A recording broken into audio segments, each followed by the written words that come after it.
ప్రార్థన చేసుకుందామండి. మిక్కిలిగా ప్రేమించిన మా కన్న తండ్రి, దయగలిగిన ఆయన, 2 రోజులుగా సువార్త సభలోనైనా మొదటి దినాన్ని మీకు మహిమకరంగా తెలియజేయడానికి మళ్ళా 2వ రోజునైనా మీ కృపను బట్టి మందిరంలో చేరి మీ మాటలు ఆలోచిస్తుండగా నేర్చుకుంటుండగా మాతో మీ కుమారుడు మా రక్షకుడైన యేసుక్రీస్తు నామంలో ప్రార్థనకుచున్నాం తండ్రి, ఆమేన్. చేరువచ్చిన దేవుని పిల్లలైన ప్రతి ఒక్కరికి, వేదిక పైన దైవజనులు, ముఖ్య వాక్య ఉపదేశకులు జయపురం గారికి, అలాగే స్థానిక సంఘ కాపరి దానియేల్ సార్ గారికి, మా తోటి జతపడి సేవకులు పెట్ట శుభములు తెలియజేసుకుంటున్నాను. ప్రియులారా, 2 రోజులుగా ఒక అద్భుతమైన అంశాన్ని నిన్నటి దినాన్ని మొదలుకొని నేటి వరకు ఇప్పటి వరకు ఉదయకాలపు తరగతులైతే మరలా ఈ రాత్రి వేళ దేవుని మాటలు నేర్చుకోవడానికి దేవుడు మనకు చక్కటి వాతావరణం ఇచ్చాడు. నిజంగా ఈ సభలు జరుగుతాయి లేదా అన్నది అయోమయంలో ఉండిపోయింది. వేల రూపాయలు ఖర్చు పెడుతున్నాం, కానీ సాయంత్రం అయితేనే వర్షం పడుతుంది. జరుగుతాయి లేదా జరుగుతాయి అయోమయంలో మునిగిపోయినాం. కానీ దేవుని కృపను బట్టి నిన్నటి దినాన్ని ఎలాంటి ఇబ్బంది జరగలేదు. ఇప్పుడు కూడా దేవుని మాట వినడానికి దేవుడు మన పట్ల దయచూపాడు. ఓకే అండి, మనం ఆలోచిస్తున్నటువంటి అద్భుతమైన ఆలోచనాత్మకమైన అంశం తొలి శ్వాస జననం, తుది శ్వాస మరణం. తొలి శ్వాస జననం, తుది శ్వాస మరణం. తొలి శ్వాస జననాన్ని గురించి మొదటి రోజు ఆలోచించాం. ఇక ఈ 2వ రోజు తుది శ్వాస మరణం అనే ఒక అద్భుతమైన మరణాన్ని గురించి బైబిల్ గ్రంథంలో నుంచి ఆలోచన చేద్దాం. ప్రియులరా, ప్రతి తరములోనూ దేవుని కొరకు బ్రతికే వారి సంఖ్య తక్కువగా ఉంటుంది. దేవుని కొరకు బ్రతికే వారి సంఖ్య, దేవుని కొరకు నిలబడిన వారి సంఖ్య కొద్దిగా ఉంటుంది. దేవుని కొరకు బ్రతకని వారు భక్తిహీనుల సంఖ్య ఎక్కువగా ఉంటుంది. అది ఏ తరము తీసుకున్నా అలాగే ఉంటుంది. ఒక అబ్రహాం గారి కాలంలో దేవుని కొరకు బ్రతికిన వాళ్ళ సంఖ్య కొద్ది మంది, భక్తిపరులు కొద్ది మంది, భక్తిహీనులు ఎక్కువ మంది. నోవహు గారి కాలంలోకి వస్తే భక్తిహీనుల సంఖ్య ఎక్కువ మంది, భక్తుల సంఖ్య కొద్ది మంది. అంటే పిల్లలు అల్లరి చేయకూడదు, పిల్లలు ఓకే అండి. అంటే ఏ కాలాన్ని తీసుకున్నా దేవుని కొరకు బ్రతికేవారు కొద్ది మంది, దేవుని కొరకు బ్రతకని వారు ఎక్కువ మంది. ఎందుకు దేవుని కొరకు బ్రతికేవారు ఎందుకు కొద్దిగా ఉన్నారు? దేవుని కొరకు బ్రతకని వారు ఎందుకు కోటాను కోట్లుగా ఉన్నారు అని ఆలోచన చేయగలిగితే, ఏంటి దేవుని కొరకు బ్రతికేవారు వాళ్ళకు తెలిసిన విషయం ఏంటి? వాళ్ళకి ఇంతకు ఏమి తెలిసింది? ఎందుకు కొద్ది మందిగానే తరతరాలుగా దేవుని కొరకు బ్రతుకుతున్నారు ఆలోచన చేయగలిగితే, నిజంగా అండి భక్తులకు, విశ్వాసులకు ఒకటి తెలిసిందండి. ఏంటంటే అది మరణం. ఈరోజు మరణం పైన మనుషులకి అవగాహన లేదు. మరణం అనగానే భయపడతారు అందరూ. కానీ తెలుసుకోవలసింది మరణం గురించి ప్రాముఖ్యంగా తెలుసుకోవాలండి. అప్పుడప్పుడు ఇంట్లో కుమారుడు కానీ కుమార్తె కానీ వెళుతూ ఉందనుకో, అమ్మా నేను వెళుతున్నాను అందనుకో, ఏం చేస్తుందమ్మా? రారా కూర్చో, వెళుతున్నాను కాదు వెళ్ళొస్తాను అనాలి అంటున్నారు లేదా? అంటారు. నేను వెళుతున్నాను అనగానే ఆలోచన ఎలా మారిపోతుంది? ఓ వెళ్ళిపోతే ఇలాగ వెళ్ళిపోతుందేమో చివరికి అని ఏం చేస్తారు? ఇదిగో నాయన అలా కాదు, రా కూర్చో, ఇదిగో గ్లాస్ నీళ్లు తాగు, వెళుతున్నాను కాదు వెళ్ళొస్తాను అనాలి. అంటే మరణం అనగానే మనిషికి ఏమైపోయింది ఈరోజు? భయం. భయం అండి. ఇంటి పక్కన కానీ ఊర్లో కూడా ఎవరైనా చనిపోయారు అనుకో, అమ్మా నేను అక్కడికి వెళుతానంటే ఇంట్లో వాళ్ళు ఏమంటారు? అయ్యో వద్దు నాన్న అక్కడికి వెళ్ళకూడదు. అంటే మరణం అనగానే ఈరోజు మనిషి భయపడిపోతున్నాడు. మరణం గురించి తెలిస్తే మనిషి దేవుని కొరకు ఎలా బ్రతకాలో, మరణం గురించి తెలిస్తే నీ జీవిత పరమార్థము తెలిసిపోతుందండి. తెలిసిపోతుంది. అందుకే భక్తులకు ఎందుకు ఆయా కాలాలలో ఎందుకు కొద్దిగా జీవిస్తున్నారో తెలుసా? వాళ్ళకు మరణం గురించి తెలిసింది కాబట్టి. చూడండి ఒక మాట బైబిల్ గ్రంథంలో చూడండి ఒకసారి. కీర్తనల గ్రంథం 39వ అధ్యాయము 4వ వచనం 5వ వచనం. కీర్తనల గ్రంథం 39వ అధ్యాయము 4-5 వచనాలు. ఏంటి? భక్తుడు దేవునికి మనవి చేస్తున్నాడు, భక్తుడు దేవునికి ప్రార్థన చేస్తున్నాడు. ఏమని ప్రార్థిస్తున్నాడంటే, యెహోవా, నా అంతము ఎట్లున్నది, నా దినముల ప్రమాణము ఎంతైనది నాకు తెలుపుము, నా ఆయువు ఎంత అల్పమైనదో నేను తెలుసుకొనగోరుచున్నాను, నా దినముల పరిమాణము నీవు బెత్తడంతగా చేసి ఉన్నావు. చాలండి. ఏంటి? భక్తుడండి, భక్తుడు దావీదు గారు మాట్లాడుతున్న, ఇదిగో దేవా, దావీదు గారు దేవునికి ప్రార్థిస్తున్నాడు. ఏమన్నా తెలుసా? ఇదిగో తండ్రి, నా దినముల ప్రమాణం, నాకు ఎన్ని దినాలు నువ్వు ఇచ్చావయ్యా, నాకు ఎంత ఆయుష్కాలం ఇచ్చావయ్యా, నా జీవిత దినాల సంఖ్య నాకు తెలుపుము, నేను ఎప్పుడు మరణిస్తున్నాను, నాకు ఎంత జీవిత కాలం ఆయుష్కాలం ఇచ్చావని ప్రార్థన చేశాడండి ఒక భక్తుడు. ప్రార్థన చేశాడు. నేను మనం ఇలా ప్రార్థన చేయగలమా? నిజంగా చెప్పండి. మనము ఇదిగో దేవా, నా దినములు ఎన్ని, నాకు ఏ రోజు మరణాన్ని ఇస్తున్నావు, నేను ఏ దినం, ఎప్పుడు నా మరణం ఉంది, నేను ఏమి చేయాలని అడిగేవారు ప్రార్థనలు కనపడతారా? ఇది తప్ప అన్నీ ఉంటాయి. ఏంటి? మరణం గురించి తప్ప అన్ని ప్రార్థనలు ఉంటాయి. ఒక ఆమె అప్పుడప్పుడు మీటింగుల్లో ఇట్లా మెసేజ్ చెప్తున్నప్పుడు చివరికి వస్తారు కదండి ప్రార్థన చేసుకోవడానికి. ఒక ముసలాం వచ్చింది, పెద్ద. అయ్యగారు, నా కొరకు ప్రార్థన చేయమమ్మా. ఏమైందంటే, అయ్యగారు ఎందుకోనయ్యా నిద్ర రావట్లేదు, ఒళ్ళు నొప్పులు, కాళ్ళు నొప్పులు, కోడలు అన్నం పెట్టట్లేదు, మనవులు రావట్లేదు, దగ్గర రావట్లేదు అంటే, అవునమ్మా సరే ప్రార్థన చేద్దాం అన్నప్పుడు, ఇదిగో దేవా, ఈమె నొప్పులతో బాధపడి త్వరగా తీసుకొని ఆయన సంధికి అన్నాం అనుకో, అనే లోపల ఏముంది, అయ్యో నువ్వేంటి అయ్యగారు ప్రార్థన చేయమని వస్తే నాకు మరణ ప్రసాదించమంటున్నావు అంటుంది. ఏంటి?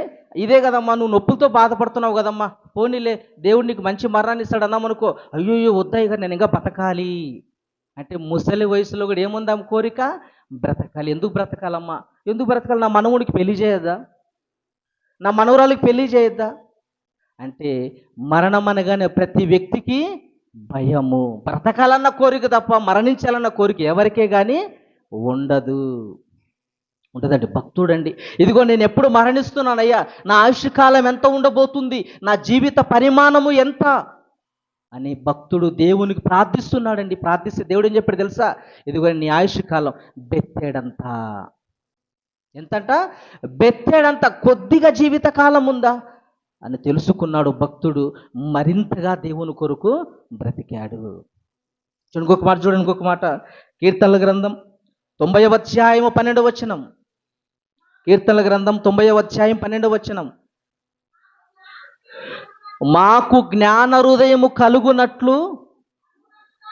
కలుగునట్లుగా చేయుము, మా దినములు లెక్కించుటకు మాకు నేర్పుము. మా దినములు లెక్కించుటకు ఏ దినాలు? నా ఆయుష్కాలమయ్యా. దేవా, మోషే గారి ప్రార్థన, తండ్రి నా దినములు లెక్క నాకు నేర్పడన్న జ్ఞానం అనుగ్రహించు, నేను ఎన్ని దినాలు బ్రతకాలయ్యా, దినాలు లెక్కించుటకు జ్ఞానమును అనుగ్రహించు. భక్తులకు ఒకటి అర్థమైందండి, మరణాన్ని గురించి తెలుసుకున్నారు, ఇదిగో మరణం పైన అవగాహన తెచ్చుకున్నారు గనకనే వాళ్ళకి ఇవ్వబడిన ఆయుష్ కాలములు మరింతగా దేవుని పనిచేసి వాళ్ళు వెళ్ళిపోయారు. సమాజానికి ఎందుకు మరణం అంటే భయం లేదు తెలుసా? ఇదే జీవితము, ఇక్కడే హ్యాపీగా బ్రతికేద్దాం, ఉన్నన్నాళ్ళు ఎంజాయ్ చేయాలి బ్రదర్ అంటారు. సస్సే ఏ గొడవ లేదు బ్రదర్ అంటాడు. ఏంటి? సస్సే ఏ గొడవ లేదు, ఉన్నన్ని రోజులు సుఖపడాలి అనుకుంటాడండి మనిషి. కానీ భక్తులకు అది కాదు. నాయన నా జీవితంలో కొద్ది దినాలు ఉంచావా, మంచిదయ్యా, ఆ కొద్ది దినాలైనా నీ కొరకు నేను శ్రమ పడతాను, మరణము రాగానే నేను వెళ్ళిపోతానండి. ప్రియులారా, మరణం ఎప్పుడు వస్తుందో ఎవరికి తెలియదండి. అల్పకాలమైన జీవితం మనది, ఆవిరి లాంటి జీవితం అది. మరణాన్ని దేవుడు దేంతో పోల్చాడంటే ఆవిరి లాంటిది అన్నాడు. దేంతో అన్నాడు? ఆవిరి లాంటిది. చూడండి యాకోబు పత్రిక 4వ అధ్యాయం 14వ వచనం. యాకోబు పత్రిక 4వ అధ్యాయం 14వ వచనం. రేపేమి సంభవించినో మీకు తెలియదు, మీ జీవము ఏ పాటిది మీరు కొంతసేపు కనపడి అంతలో మాయమైపోవారు ఆవిరి వంటి వారు. ఎలాంటిదంటే మన ఆయుష్ కాలము, మన జీవితం ఎలాంటిదంట, ఈ భూమి మీద మన ఆయుష్ కాలం ఎలాంటిదంట, ఆవిరి వంటిది. ఆవిరి ఎంతసేపు ఉంటుందండి? ఆవిరి ఎంతసేపు ఉంటుంది? వంట వండగానే అన్నం ఉడికిందా లేదని అలా మూత తీయగానే ఏమొస్తుంది బయటికి? ఆవిరి వస్తుంది. ఆవిరి క్షణాల్లో మాయమైపోతుంది. అలాంటిదంటండి మన జీవితం. నీట బుడగ వంటిది నీ జీవితము. ఆవిరి లాంటిది నీ జీవితము. ఆవిరి లాంటి జీవితం అండి మనది. ఇంతలో కనపడి అంతలో వెళ్ళిపోయే వారం మనము, ఉండేవారము కాదండి మనము. ఈ లోకంలో శాశ్వతంగా ఉండేవారము కానే కాదు, ఒకానొక రోజు వెళ్ళిపోవలసిందే. ఒక వస్తువు ఏదైనా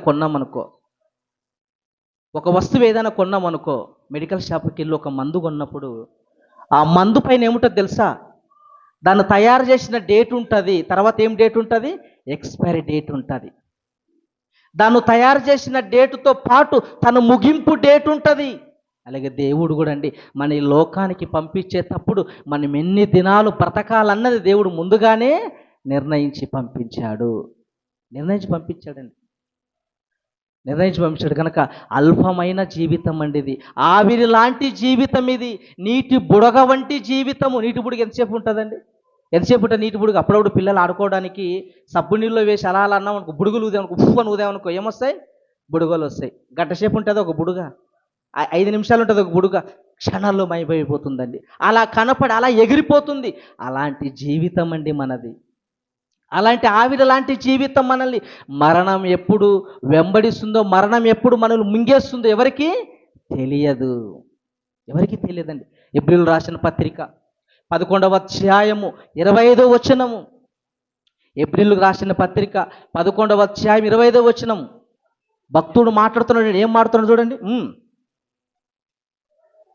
మోషే పెద్దవాడైనప్పుడు విశ్వాసమును బట్టి ఐగుప్తు ధనము కంటే క్రీస్తు విషయమైన నింద గొప్ప భాగ్యమని ఎంచుకొని అల్పకాలము పాపభోగం అనుభవించుట కంటే, అనలం చేసుకోండి, అల్పకాలము ఎలాంటిదంట మన జీవితము? అల్పకాలం అండి. ఇంతలో కనపడంతలో మాయమైపోయే వారము. అల్పమైన జీవితం అండి, అల్పకాలము ఏంటి? ఈ కొద్ది రోజులు కనపడి మరలా వెళ్ళిపోయే వాళ్ళం. ఈ అల్పమైన కాలములు, అల్పమైన ఆయువులో మనిషిని మరణము వెంటాడుతుంది. మనకి ఇప్పటివరకు ఏమర్థమైంది? ఈ జీవితం అనేది ఈ శాశ్వతము కాదని, మరణం అనేది ఇంతలో కనపడంతలో వెళ్ళిపోయే వారమని, నీటి బుడగ వంటిదని, ఆవిరి లాంటిదని, అల్పమైన జీవితం అని మనకి అర్థమైపోయింది. అయితే ఈ అల్పమైన జీవితంలోనే మనిషిని మరణం అనేది వెంటాడుతుంది. మృత్యువు మనిషిని వెంటాడుతుందండి. ఈరోజు చూడండి ప్రియులరా, ఎక్కడ చూసినా ప్రమాదాలు జరుగుతున్నాయి. ప్రమాదాలు. బస్సులో వెళ్ళామనుకో ప్రమాదం, లారీ కింద పడిపోతే ఏమైపోతాం? చితకగా మారిపోతాం. టైర్ కింద పడగానే నేల కతుక్కొని పోతాం. మరణం అండి. ఎప్పుడు ఉంటామో ఎప్పుడు పోతామో తెలియదు. మనం తినే ఫుడ్లో కూడా మరణం ఉందా? ఒక ఆమె చికెన్ వేసుకొని తింటుందంట. చికెన్ తింటూ ఎమక ఇరుక్కుపోయింది గొంతులో. అంతే, ఇంకేమొచ్చింది ఆమెకి? తింటూ అంటుందంట. ఏమిరుక్కునింది గొంతులో? చికెన్ ముక్క ఇరుక్కొని మరణించింది. అంటే మరణం ఎక్కడుంది? మనం తినడంలో కూడా మరణం మనల్ని వెంటాడుతుందా? ఒక ఆమె కోడిగుడ్డు తింటూ లటుక్కుని మింగిందట, అది గొంతులో ఇరుక్కుపోయింది. ఆమె చనిపోయిందంటే ఇప్పుడు ఏం చంపింది ఆమె? కోడిగుడ్డు. మరణం ఏ రూపంలో వస్తుంది ఎవరికి తెలియదండి. బస్ కింద పడిపోయి చనిపోయే వాళ్ళు కనపడుతున్నారు. చికెన్ ముక్క గొంతులు ఇరుక్కొని చనిపోయిన వాళ్ళు కనపడుతున్నారు. కోడిగుడ్డు గొంతులు ఇరుక్కొని చనిపోయిన వాళ్ళు కనపడుతున్నారు. పిల్లల మరణం మనిషిని వెంటాడుతూ ఉందండి. మరణం మనిషిని వెంటాడుతూ ఉంది. ప్రకృతి వైపరీత్యాలు అనుకుంటామా? ప్రకృతి వైపరీత్యాలు. సునామీ వచ్చిందంటే అయిపోయి వేలకు మంది మరణించాల్సిందే. ఏంటి? వేలకు వేలు మరణించాలి. తుఫాన్ అంటుకుంటే ఎంతోమంది మరణించి కొట్టుకొని పోతున్నారండి జలప్రలయం ద్వారా. నీళ్ళు ఎక్కువైపోయి రోడ్ల మీద ఈ మధ్య హైదరాబాద్ అయితే మునిగిపోతుందంట. హైదరాబాద్ ఎందుకు? తుఫాన్ పెరిగిపోయింది, వర్షపాతం పెరిగిపోయింది. ఏ రూపంలో వస్తుందో మృత్యు ఎవరికి తెలియదు. తెలియదండి. భూకంపం ద్వారా మరణించే వాళ్ళు ఎంతోమంది కనపడతారు. ప్రియులారా, నిజంగా మరణం అనేది మనిషిని ఏం చేస్తుంది? వైపరీత్యాల ద్వారా మరణిస్తున్నారు. అలాగే ఏంటంటే రోగాల వలన కూడా మనిషి ఈరోజు కరోనా టైంలో ఎంతమంది చనిపోయారు? ఎంతో మంది చనిపోయారు. రోగాలండి, మందులు లేని రోగాలు, ఎయిడ్స్ మారిన పడి ఎంతో మంది చనిపోతున్నారు. క్యాన్సర్ బారిన పడి ఎంతో మంది చనిపోతున్నారు. ఈ అల్పమైన ఆయువులో, ఈ కొద్ది జీవితంలోనే, ఆవిరి లాంటి జీవితంలోనే మనిషిని మరణం అనేది చుట్టుకుంటుంది. ఏ రూపంలో వస్తుందో ఎవరికి తెలియదు. ఎవరికి తెలియదండి, ఎవరికి తెలియదు. మనం వేసుకున్న బట్టల్లో కూడా మరణం ఉంది. ఉందా? బట్టల్లో ఉందండి. భార్యాభర్తలు ఇద్దరు స్కూటర్లో వెళ్ళిపోతున్నారు అనుకో, ఆ చీర కొంగు టైర్లో ఇరుక్కున్న దానికి ఏమైపోతుంది? లాగేసి కిందకు పరేస్తుంది. ఎంత చూడలేదు మనం, ఎన్ని న్యూస్ పేపర్లో చూడలేదు. నువ్వు వేసుకున్న బట్టల్లో కూడా మరణం ఉంది. ఈరోజు స్కిన్ టైట్ అని టైట్ ప్యాంట్లు వేసుకుంటారు. ఆ టైట్ ప్యాంట్లు వేసుకోవడం వల్ల ఏం జరుగుతుందో తెలుసా? రక్త ప్రసరణ జరగక, రక్తం సరఫరా అవ్వక, అవయవాలకు వెళ్ళిపోక, రక్తం ఆడక, ఊపిరాడక చనిపోయి కనపడట్లేదు ఎంతోమంది మనకి కనపడతారు. నువ్వు వేసుకున్న బట్టల్లో కూడా మరణం ఉంది. నువ్వు వాడుతున్న సెల్ ఫోన్ పేలి మరణించిన వాళ్ళు కనపడట్లేదా? కనపడుతున్నారండి. నువ్వు పండుకున్న ఇంట్లో గదిలో ఏసీ పేలి కుటుంబము మరణించింది. వినట్లేదా మన వార్తలు? అంటే ఎటు చూచిన మరణం నిన్ను ఆవరించి ఉంది. మరణం నిన్ను వెంటాడుతుంది. మృత్యువు నిన్ను వెంటాడుతుంది. ఈ కొద్ది జీవితం, ఆవిరి లాంటి జీవితం, అల్పమైన జీవితము, నీటి బుడగ వంటి జీవితంలోనే ఎన్నో ప్రమాదాలు మన దగ్గరికి వస్తున్నాయండి. ఎన్నో ప్రమాదాలు మనకు వస్తున్నాయి. అలాగే మనుషుల వలన కూడా మనిషి ఈరోజు చంపబడుతున్నాడు. నీ పొరుగున వల్ల నీకు ప్రమాదమా లేదా? ప్రమాదం అండి. కక్షల వల్ల ఈరోజు చూడండి, ఫ్యాక్షనిజం ఈరోజు చంపుకుంటున్నారు. కొట్లాడు కక్షపూరితంతో పక్కవాడిని ఈరోజు మనిషి హతము చేస్తున్నాడు. అంటే పక్కింటి వాళ్ళ వల్ల నీకు ప్రమాదము ఉంది, ప్రమాదం ఉందండి. అలాగే మనిషి తనకు తాను ఆత్మహత్య చేసుకునే వాళ్ళు కూడా ఎంతోమంది మనకి కనపడుతున్నారు. ఒకడంట సినిమా బాగాలేదని ఆత్మహత్య చేసుకున్నాడంట. ఎందుకు ఆత్మహత్య చేసుకున్నాడంట? సినిమా బాగలేదని ఆత్మహత్య చేసుకున్నాడు. ఆత్మహత్య ఎవరు చేసుకోవాలి? సినిమా తీసి డబ్బులు రాక, ఇట్టు కొట్టక ఉన్న డైరెక్టర్ ఆత్మహత్య చేసుకోవాలి. కానీ సినిమా బాగలేదని ఆత్మహత్య చేసుకున్న వాళ్ళు మనకి కనపడుతున్నారండి. ప్రియులారా, ఈరోజు మనిషి ఆత్మహత్య చేసుకుంటున్నాడు. ఈరోజు మనిషి తనకు తానే ఆత్మహత్య చేసుకున్నాడండి. మనిషి మరణం ఎప్పుడు వెంటాడుతుంది ఎవరికి తెలియదు. ఇద్దరు భార్యాభర్తలు కూర్చొని మాట్లాడుతున్నారు. ఇదిగోండి మనకి ఒక 50,000 రూపాయలు వచ్చాయి కదా, వచ్చాయి, ఏం చేద్దాం అన్నప్పుడు భర్త అంటాడు, ఇదిగో ఈ 50,000 రూపాయలతో దేవుని కార్యం ఏమైనా చేద్దాం అన్నప్పుడు భార్య, నీ దేవుని కార్యం పక్కకు పెట్టి ముందు నాకు నక్లీస్ కొనిస్తావా లేదా, ముందు నాకు వడ్డానం కొనిస్తావా లేదా అనేసరికి, ఇదిగో పక్కింటి చూసావామే నక్లీసు వడ్డానం కొనుక్కో తిరుగుతుంది నా కళ్ళ ముందు, నాకు నువ్వు కొనిస్తావా కొనివ్వవా? భర్త అంటాడు, ఇదిగో ఆమె అయితే 1,00,000 రూపాయల జీతం కనుక నక్లీస్ కాదు వడ్డానమైనా కొనుక్కుంటుంది. నా జీతం ఎంత? 15,000 జీతం. ఈ 15,000 వడ్డానం కొన్నామంటే నా జీవితం అనేది సర్వనాశనం అయిపోతుంది. ఈఎంఐలు కట్టలేక, వడ్డీలు కట్టలేక తలకిందులు అయిపోతాను. నేను వద్దు అన్న కూడా వెళ్ళలేదండి భార్య. పట్టుబట్టింది, ఎలాగైనా సాధిద్దాం అనుకుంది. అయితే చివరికి భర్తను బెదిరించాలనుకుంది. కిరోసిన్ డబ్బా పట్టుకుంది, ఇదిగో నాకు నక్లీస్ కొనిస్తావా, నేను కిరోసిన్ పోసుకోమంటావా? అప్పుడు భర్త అన్నాడంట, నువ్వు కిరోసిన్ అయినా పోసుకో, నన్నన్నా తగలబెట్టు, నేను మాత్రం నీకు కొనిను. ఏదో బెదిరిస్తుందిలే అనుకున్నాడు. కానీ చివరికి ఆమె అనుకుంది, ఇదిగో బెదిరించినా నీ భర్త నీ మాట వినలేదంటే ఇంకోసారి నువ్వు ఏది చేసుకున్నా నీ భర్త నీ మాట వినడు అనుకుంది. కిరోసిన్ పోసుకొని అంటించుకుందండి. అంటించుకున్న తర్వాత హాస్పిటల్ తీసుకొని పోతుంటే, ఏమమ్మా ఎందుకు చనిపోవాలనుకున్నావమ్మా, ఎందుకు ఆత్మహత్య చేసుకోవాలనుకున్నావు అని అడిగితే, నాకు చావాలని లేదన్నా, కానీ నా భర్తను బెదిరించాలనుకున్నాను, అనుకోకుండా ఇలా జరిగిపోయిందండి. మరణం ఎప్పుడు వస్తుందో, మరణం ఏ రూపంలో వెంటాడుతుందో, మనిషిని ఎప్పుడు మింగేస్తుందో ఎవరికి తెలియదు. తెలియదుకే ఏదో ఒక పాట ఉంది, హృదయం ఎక్కడున్నది, హృదయం ఎక్కడ నీ చుట్టూనే తిరుగుతుంది. హృదయం తిరుగుతుందో లేదో కానీ మరణం మన చుట్టూనే తిరుగుతుంది. మరణం అనేది మన చుట్టూ 360 డిగ్రీలో తిరుగుతుందండి. నువ్వు బయటికి వెళ్తే ప్రమాదం, ఇంట్లో పండుకున్న ప్రమాదం, ఫ్యాన్ ఊడిపడినా ఆశ్చర్యం అవ్వాల్సిన లేదు. నువ్వు ఎక్కడికి వెళ్ళినా ప్రమాదం. కూర్చున్న వ్యక్తి కూర్చున్నట్లుగానే హార్ట్ అటాక్, గుండె ఆగిపోయి మరణించే వాళ్ళు కనపడట్లేదా మనకి? ఇంకో పాట ఉంది, ఎక్కడ ఉన్నా పక్కనే ఉన్నట్లుందే చెలి అంట. ఎక్కడో ఉన్నా ఎక్కడున్నా నువ్వే ఉన్నట్లుందంట. ఏంటి, మరణం అనేది మనిషిని వెంటాడుతుందండి. మరణం వెంటాడుతుంది నిజంగా అండి. అద్భుతమైన పాటలు కింగ్ జాన్సన్ విక్టర్ గారు, మరణమే మనిషి కోసం ఎదురు చూస్తుందిలే. సమాజాన్ని చైతన్యం చేయడానికి, సమాజాన్ని మేలుకొరపడానికి నిజంగా కింగ్ జాన్సన్ విక్టర్ గారు అద్భుతమైన రచన శైలితో, అద్భుతమైన భావాలతో పాటల్ని రచించాడు. ప్రతి పాట మనిషిని కదిలిస్తుంది. ప్రతి పాట ఒక పాఠముగా ఈరోజు మనిషి కదిలింపబడుతున్నాడు.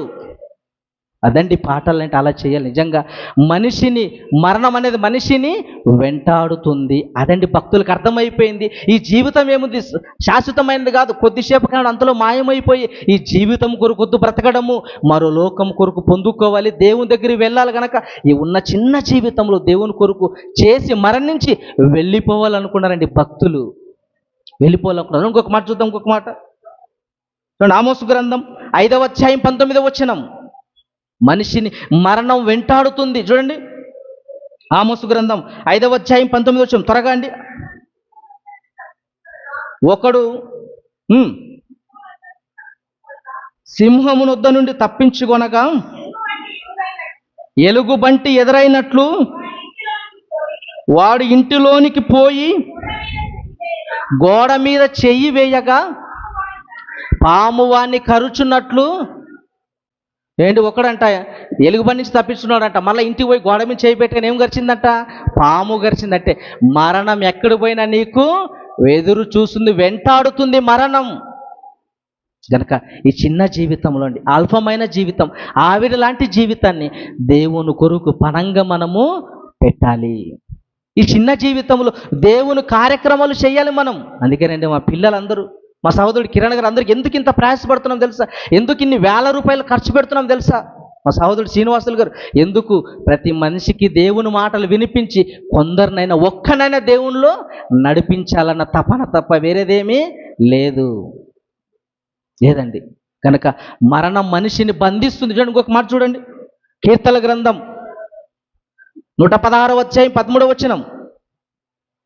కీర్తన గ్రంథం 116వ అధ్యాయము 3వ వచనం. 116:3. 3వ వచనం చదవండి ఒకసారి. మరణ బంధములు నన్ను చుట్టుకొని ఉండెను, పాతాళపు వేదనలు నన్ను పట్టుకొని, మరణపు బంధములన్నీ బంధించి ఉన్నాయి. మరణం మనిషిని వెంటాడుతుందని బంధిస్తుంది. కనుక ప్రియమైన దేవుని పిల్లరా, ఈ చిన్న జీవితంలో దేవుని కొరకు మనం బ్రతికి మరో లోకానికి మనము వెళ్ళిపోవాలి. ఎప్పుడు ఉంటామో పోతామో తెలియదండి. ఈరోజు మనిషి ఉండడం గురించి ఉన్న శ్రద్ధ వెళ్ళిపోయే దాని గురించి మనిషికి ఈరోజు లేదు. నా ఇంటి పక్కన బిల్డింగ్ కడుతున్నాడు, పెద్ద బిల్డింగ్, లోతుకు కిందకు 12 అడుగులు పునాది తీశాడంట. ఏమయ్యా అంత పునాది తీసావంటే, స్ట్రాంగ్ ఉండాలన్నా 100 సంవత్సరాలు అంటున్నాడు. ఎన్ని సంవత్సరాలు ఉండాలంట? అది 100 సంవత్సరాలు ఉంటుందేమో కానీ నీ 100 సంవత్సరాలు ఉండగలవా? ఉండలేమండి. నువ్వు కట్టుకున్న బిల్డింగ్లో నువ్వు మరణిస్తే బయట పెట్టి ఊరు బయట పారేస్తారేమో కానీ, ఇదిగో ఈయన కష్టపడి కట్టుకున్నాడే బిల్డింగు, ఈ భవనం కష్టపడి నిర్మించుకున్నాడే, చెమటోర్చి రూపాయి ఖర్చు పెట్టి కట్టుకున్నాడే భవనము, ఇంటిలో పెడదామని ఎవరికైనా ఆలోచిస్తారా? ఆలోచించారండి. నువ్వు ఎన్ని కోట్ల రూపాయలు ఖర్చు పెట్టి పెద్ద భవనం కట్టుకున్నా తీసుకొని వెళ్ళి ఊరు బయట పాతి పెడతారండి. కనుక మరణం మనిషిని ఏం చేస్తుంది, వెంటాడుతుంది. ఎప్పుడు వెళుతామో ఎప్పుడు ఉంటామో మనిషికి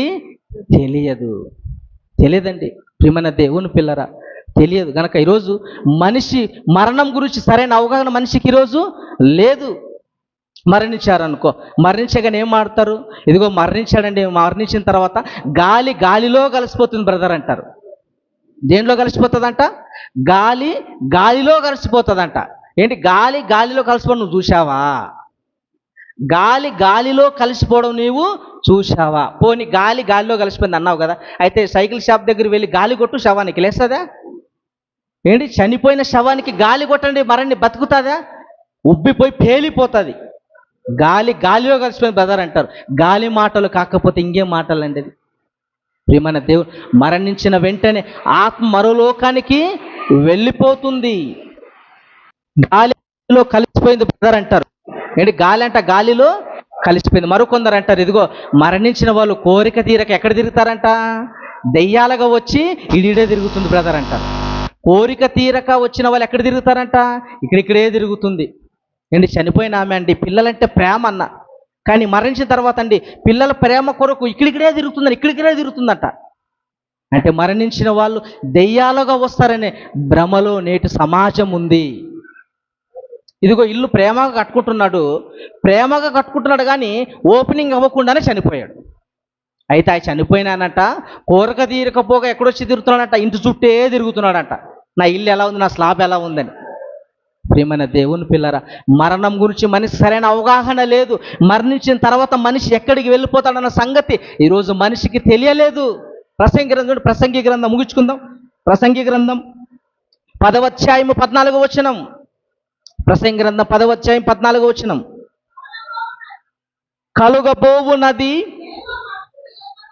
కలగబోవునది ఏదో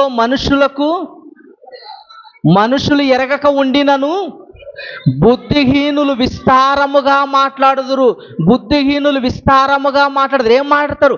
మరణించిన తర్వాత గాలిలో కలిసిపోయాడనేవాడు ఒకడైతే, మరణించిన తర్వాత కోరికలు తీరక దెయ్యాలుగా వచ్చాడనేవారు మరి కొందరు. ఆ దెయ్యం అంటే ఆడదెయ్యాలంటే ఎక్కువ, మగ దెయ్యాలు లేవు. దెయ్యాలు కూడా ఎక్కువే ఉంటాయి, ఆడదెయ్యాలే. కామిని, మోహిని, టామిని. సినిమాలు కూడా అన్నీ ఈ ఆడదెయ్యాల గురించే. చంద్రముఖి, కాంచన, గంగ. మొగల దెయ్యాలు ఎక్కడ కనపడవు. ఆ దెయ్యం కూడా అంట తెల్ల చీరే కట్టుకుంటూ యూనిఫామ్ పెట్టాడేమో దేవుడు. మరి దెయ్యాలకు కూడా ఏముందంట? యూనిఫామ్, తెల్ల చీరే కట్టుకో. బ్రతుకున్నప్పుడు కలర్ చీరలు కట్టుకుంటారా, తెల్ల చీర కట్టుకుంటారా? బ్రతుకున్నప్పుడు అన్ని కలర్ చీరలే. ఇంట్లో బీరువాలో 10 చీరలున్నా ఇంకా కావాలని తెచ్చుకుంటాం. ఎందుకు? ఇష్టం గనక. ఏంటి సంతోషం, అదొక ఆనందం. కట్టుకోవాలి. బ్రతుకున్నప్పుడే తెల్ల చీర ఎవరు కట్టుకోరే, కానీ మరించిన తర్వాత తెల్ల చీరే కట్టుకోవాలి. మరలా జుట్టు విరబోసుకొని ఉండాలంట. ఏంటి, చెడేసుకొని టైం లేదేమో పాపం. ఏంటి, జుట్టు విరబూసుకొనే ఉన్నాడంట, చెడేసుకోవడానికి టైం లేదేమో. దెయ్యాలు కల్పించారండి. కల్పన కథల వైపు ఈరోజు సమాజం మారిపోయింది. మరణించిన వెంటనే మనిషి వేరే లోకానికి వెళ్ళిపోతాడు. మనిషిలో ఉన్నది, నాలో ఉన్నది ఏంటో తెలుసా? ఆత్మ. సురేష్ అనగానే ఎవరు? కనపడే దేహము కాదు, ఈ దేహాన్ని నడిపించే ఒక ఆత్మ. కరెంట్ ఉంది. ఏంటి, ఆ ట్యూబ్ లైట్ వెలగాలంటే అందులోకి ఏం రావాలి? పవర్ రావాలి. ఈ టీవీ ఆడాలన్నా, ట్యూబ్ లైట్ వెలగాలన్నా, సౌండ్ సిస్టమ్ మోగాలన్నా, వినిపించాలన్నా అందులో ఏముండాలి? పవర్ ఉండాలి. అలాగే మన చేతులు కదలాలన్నా, మాట్లాడాలన్నా, నిలబడాలన్నా, మన పనులు మనం చేసుకోవాలన్నా ఇందులో ఆత్మ ఉండాలి. ఆత్మ వెళ్ళిపోతే ఈ శరీరము దేనికి పనికిరాదు. దేనికి పనికిరాదండి. ఒకవేళ నేను చనిపోయాను అనుకో, చాలా మంది చూసేకి వస్తారు. రాగానే నన్ను పండుపెట్టింటారు. మా భార్య దగ్గరికి వచ్చి, ఏమమ్మా పాస్టర్ సురేష్ గారు ఎలా చనిపోయారు ఏమంటారు? రాగానే సురేష్ గారు ఎలా చనిపోయారు. అక్కడ ఉన్నదేంటి? సురేష్ గారు ధరించుకున్న శరీరము శవమై ఎక్కడుంది, కానీ సురేష్ గారు వెళ్ళిపోయారు. ఆయన ధరించుకున్న శరీరము శవమై మన కళ్ళ ముందుంది. ఆయన అక్కడ లేడు, వెళ్ళిపోయారు. ఎక్కడికి వెళ్ళిపోయాడు మనమే అడుగుతున్నాం. మరణించగానే మనిషి వేరే లోకానికి వెళ్ళిపోతారండి, పాతాళ లోకం. నెమ్మది పొందే, నువ్వు దేవుని కొరకు బ్రతికిన వాడవైతే నెమ్మది పొందే ప్రాంతానికి వెళ్తావు. దేవుని కొరకు బ్రతకని వాడవైతే నిత్య నరకానికి వెళ్ళిపోతాం.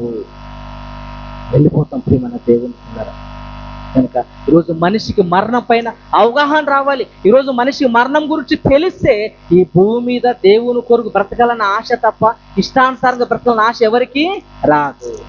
ఎవరైనా ఒక వ్యక్తి ఉన్నాడు అనుకో, ఇదిగో నువ్వు కరెక్ట్గా 2 రోజుల్లో చనిపోతావని డాక్టర్ చెప్పాడు అనుకో, ఏం చేస్తాడు ఆ వ్యక్తి? ఇక సినిమాలు లేవు, సీరియల్ లేవు, బంధువులు లేదు, ఏం లేదు. బైబిల్ ఎక్కడుందో తీసుకురా అంటాడు. కూర్చుంటాను. నేను ఊరు డిస్టర్బ్ చేయకండి. ఇప్పుడు దేంట్లో మునిగిపోతాను? నేను భక్తిలో మునిగిపోతాను. మరణం 2 రోజులు ఉందనగానే దేనిపైన ఆశ పుట్టదే మనిషికి? ఆశ పుడుతుందండి. ఇదిగో 2 రోజుల్లో చనిపోతున్నావు కదయ్యా, నీకు బుల్లెట్ బండి తెచ్చిమంటావా అన్నావు అనుకో, ఏమంటాడు? నీ బుల్లెట్ బండి నాకెందుకయ్యా? నీ బుల్లెట్ బండి తీసుకొని నేనేం చెయ్యాలా? 2 రోజులు పోయేవానికి నాకు బుల్లెట్ బండి అవసరము లేదు అంటారు.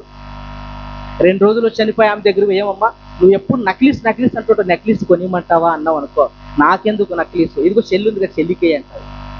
ఏంటి ఈ 2 రోజుల్లో చనిపోతాం అనగానే మనిషికి దేనిపైన ఆశ పుట్టదే. కానీ ఈరోజు మన జీవితం ఎలాంటిదంట? అల్పమైనది, ఆవిరి లాంటిది, ఇంతలో కనపడంతలో వెళ్ళిపోయే జీవితం అన్నది అని తెలిసినా ఈరోజు మనిషి కోటాను కోటి రూపాయలు వెనక బ్యాంకు బ్యాలెన్స్ చేసుకుంటున్నాడు. బిల్డింగ్ మీద బిల్డింగ్లు కట్టుకుంటున్నాడు, ఎకరాలు ఎకరాలు కొనుక్కుంటున్నాడు. ఎందుకు? వదిలిపోయేదానికి. ఎందుకయ్యా సంపాదించడం? వదిలిపోయేది కాదు. మన ఎంట నువ్వు ఎంత సంపాదించినా నువ్వు వదిలిపెట్టి చిల్లి గవ్వ కూడా నెంట రాదు. నువ్వు చేసిన మంచి ఏదైతే ఉందో, నువ్వు చేసిన సత్క్రియలు ఏవైతే ఉన్నాయో అవి నీ ఎంటొస్తాయి. నువ్వు చేసిన పాపాలు నీ ఎంటొస్తాయి, నువ్వు చేసిన మంచి నీ ఎంటొస్తుంది తప్ప నువ్వు సంపాదించిన రూపాయి నీ ఎంట రాదు. జయలలిత అమ్మ, తమిళనాడు అమ్మ అమ్మ అమ్మ అని పిలిచేవారు. ఆమె దగ్గర కొన్ని కోట్ల ఆస్తి ఉందండి. ఆమె శిలుమలో కట్టిన ప్రతి చీర ఇంట్లో బీరువాలో పెట్టిన ప్రతిది కోట్ల రూపాయలు ఆస్తి కాజేయడానికి వేల ముద్ర కోసం ఎన్ని ఇబ్బందులు పడ్డారో అన్ని ఇబ్బందులు పడ్డారు. ఎందుకు? అన్ని కోట్ల రూపాయలు సంపాదించిన ఆమె చెల్లిగవ్వ కూడా తీసుకొని పోలేదు. చెల్లిగవ్వ కూడా తీసుకొని పోలేదండి. అలెగ్జాండర్ మనకు తెలుసు, ద గ్రేట్ అలెగ్జాండర్. ఎంత ఎక్కడికి వెళ్ళినా విజయాన్ని సాధించిన ఆయన. కానీ చివరికి ఒక జ్వరం వలన, ఒక వ్యాధి వలన ఏమైపోయాడు? ఆయన చనిపోయాడు. చనిపోతే ఏం చెప్పాడు తెలుసా? ఇదిగో నా శవాన్ని డాక్టర్లు మాత్రమే మోయాలి. ఎవరు మోయాలంట? డాక్టర్లు ఎందుకు మోయాలి? ఎంతమంది డాక్టర్లు ఉన్నా మరణాన్ని ఎవరు కూడా ఆపలేరు అని తెలియడానికి. ఇదిగో డాక్టర్లు మోయాలి. ఎందుకు? మరణం దగ్గరకు వచ్చిన మరణాన్ని ఏ డాక్టర్ కూడా ఆపలేడు. అలాగే వెళుతూ నా చేతులు బయట పెట్టి మోసుకొని వెళ్ళండి. చేతులు ఎందుకు బయట పెట్టాలి? ఎందుకో తెలుసా? నేను ఎన్నో యుద్ధాలు చేశాను, కోట్ల రూపాయలు సంపాదించాను, కానీ చిల్లి గవ్వ కూడా నాతో పాటు నేను తీసుకొని పోలేదు. చిల్లి గవ్వ తీసుకొని పోలేదని చెప్పాడండి. కనుక మనం ఎంత సంపాదించినా, వేల రూపాయలు సంపాదించినా, కోటాను కోట్లు సంపాదించినా మన వెంట ఏది రాదు. ఏదో పాట చూసుకొని ముగించుకున్నాం. ఏది నీది కాదని వదిలిపెట్టి వెళ్ళిపోవాలి. వెళ్ళిపోయే జీవితం అండి. ఉండే లోకము కాదు, వెళ్ళిపోయే వారము. నువ్వెన్ని సంపాదించినా, ఎన్ని కోట్ల రూపాయలు బ్యాంక్ బ్యాలెన్స్ ఉన్నా వదిలిపెట్టి వెళ్ళిపోవాలండి. వదిలిపెట్టి వెళ్ళిపోవాలి. కానీ సమాజానికి మరణం గురించి సరైన అవగాహన లేదు. అందుకే మరణం గురించి అవగాహన లేని వారు ఏం మాట్లాడుతుండే ఒక మాట. యెషయా గ్రంథం 22వ అధ్యాయము 13వ వచనం ముగించుకుందాం. యెషయా గ్రంథం 22వ అధ్యాయం 13వ వచనం. రేపు చచ్చిపోదుము గనుక తిందుము తాగుదుము అని చెప్పి. సమాజం ఎలా ఆలోచిస్తుందంట? రేపు చనిపోదుము గనక చచ్చిపోయే ముందు ఏం చేయాలనుకుంటారంత సమాజం అంతా? తిందుము తాగుదుము. ఇదేనండి సమాజం. తినడం గోల, తినడం గురించి ఆలోచిస్తారు. తాగడం గురించి ఆలోచిస్తున్నారు. మరణిస్తే ఎక్కడికి వెళ్ళిపోతున్న పరిస్థితి ఏంటి, నా జీవితం ఏంటి అనేది ఈరోజు మనిషి ఆలోచించట్లేదండి.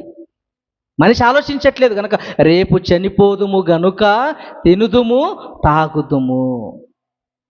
కనుక ప్రియమైన దేవుని పిల్లరా, మనిషిని మరణం వెంటాడుతుంది. ఎప్పుడు చనిపోతామో ఎవరికి తెలియదు. నువ్వు ఎంత సంపాదించినా వదిలిపెట్టి వెళ్ళిపోవాలి. కనుక తుది శ్వాస మరణం. కనుక మరిన్ని విలువైన మాటలు ముఖ్య వాక్యోపదేశకులు దైవజనం ద్వారా మనము విందాం, ప్రార్థన చేద్దాం. తలలోంచండి. మిక్కిలుగా ప్రేమించిన మా కన్న తండ్రి, కొన్ని మాటలు మేము ఆలోచించాము నాయన. వాతావరణం సహకరించకపోయినా మీ పిల్లలు ఎంతో ఓపికతో మీ మాటలు వింటున్నారు. తర్వాత మీ దాసుడు అమూలమైన మాటలు వినిపిస్తుండగా అనుకూలపరచండి, వాతావరణం గురించి. సభల కొరకు ఎందరైతే మీ పిల్లలు ప్రత్యక్షంగా పరోక్షంగా కష్టపడ్డారో ప్రతి ఒక్కరికి జ్ఞాపకం చేసుకోండి. స్థానిక సంఘ కాపరి దైవజనులు మాతోటి జత పని దానిలయ్య గారిని దీవించండి, కుటుంబాన్ని ఆశీర్వదించండి. నేను మా సోదరుడు కిరణ్ గారిని జ్ఞాపకం చేసుకోండి. నేను మా పనిలో సహకారుడుగా శ్రీనివాసులు గారికి జ్ఞాపకం చేసుకుని కుటుంబాన్ని దీవించండి. మీ పనిలో ఎల్లప్పుడూ ఉండే భాగ్యం మాకు అందరికి ప్రసాదించండి. మీ కుమారుడు మా రక్షకుడైన యేసుక్రీస్తు నామములో ప్రార్థన చేస్తున్నాం తండ్రి. ఆమేన్.